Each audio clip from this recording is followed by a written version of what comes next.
Halo teman-teman semua, selamat datang lagi di Mr. NR, di mana setiap bayangan punya kisah dan setiap bisikan adalah kebenaran. Mari tinggalkan logika Anda sejenak, karena di sini setiap hal yang tak mungkin bisa saja menjadi nyata. Hah, hah, hah, hah.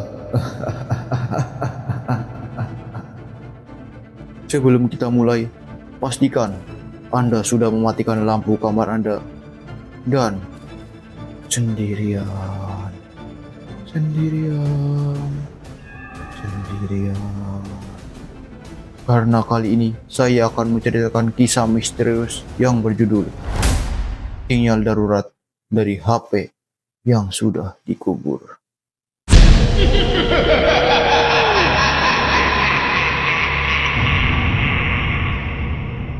Semuanya berawal dari sebuah notifikasi aneh yang muncul di sistem darurat sebuah kantor polisi di daerah Ciamis, Bogor. Tepatnya pada tanggal 11 Mei 2023, pukul 1:17 dini hari.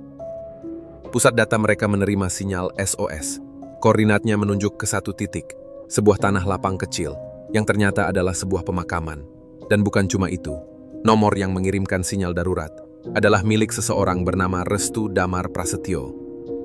Masalahnya, Restu sudah meninggal dunia dan dikuburkan 2 tahun sebelumnya. Polisi awalnya mengira ini cuma prank, tapi setelah dicek ulang, nama, IMEI, dan lokasi sinyal semuanya cocok. Dan satu hal yang membuat bulu kuduk berdiri adalah fakta ini.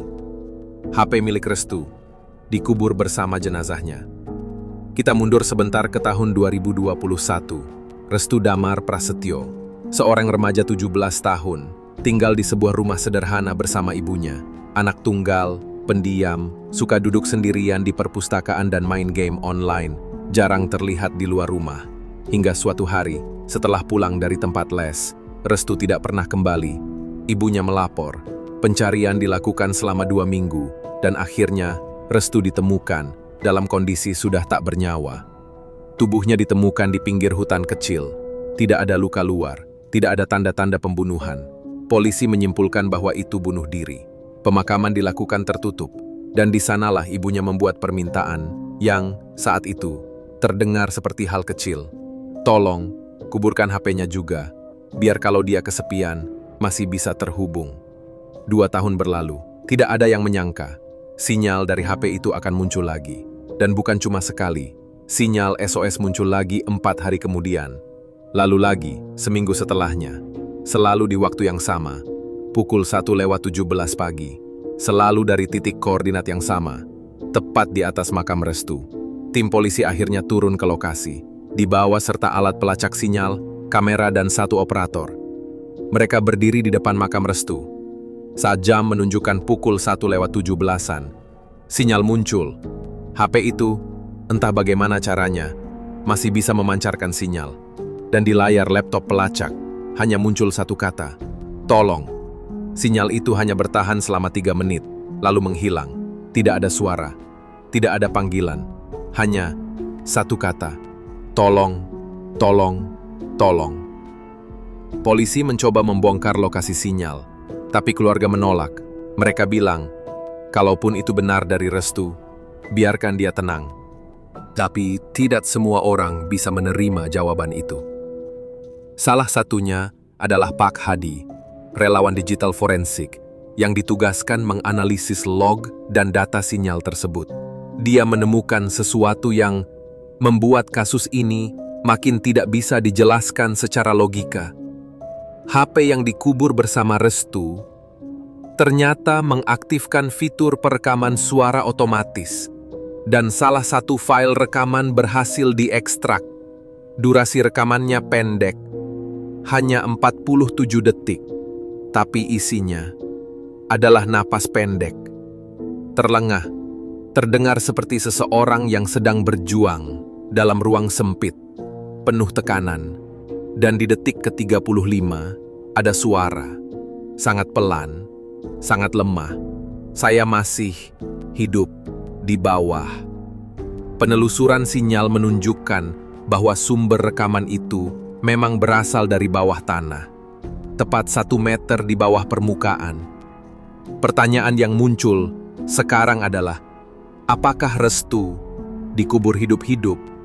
Atau lebih menakutkan lagi, apakah ada sesuatu yang menghidupkan kembali sinyal itu? Beberapa minggu setelah sinyal terakhir, ibunya menerima SMS dari nomor Restu. Nomor itu tidak aktif sejak hari pemakaman, tapi pesannya hanya satu. Bu, aku masih dengar suara orang di atas, tapi aku nggak bisa teriak. Aku dikubur. Tolong. Kali ini, keluarga tidak bisa lagi menolak. Makam dibongkar. Yang mereka temukan adalah sisa tulang belulang dan sebuah HP. HP itu masih utuh, masih menyala, dengan baterai tersisa 15%. Setelah 2 tahun di dalam tanah, di layar HP itu, terbuka aplikasi Notes. Isi pesannya terakhir. Tanah mulai masuk ke mulutku. Aku teriak, tapi semua udah pergi.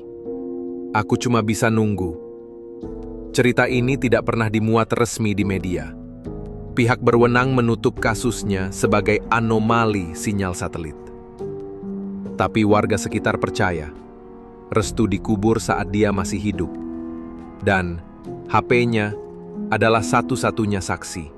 Yang mengerikan, sinyal SOS itu kadang masih muncul, tepat jam 1:17 pagi, dari titik yang sama. Teknologi seharusnya membantu manusia, tapi kadang teknologi menyimpan suara yang tidak seharusnya bertahan. Karena kematian bukan selalu berarti diam. Periksa notifikasi HP kamu malam ini. Kalau ada sinyal darurat dari nomor tak dikenal, jangan dibuka. Karena mungkin itu bukan minta tolong dari orang hidup.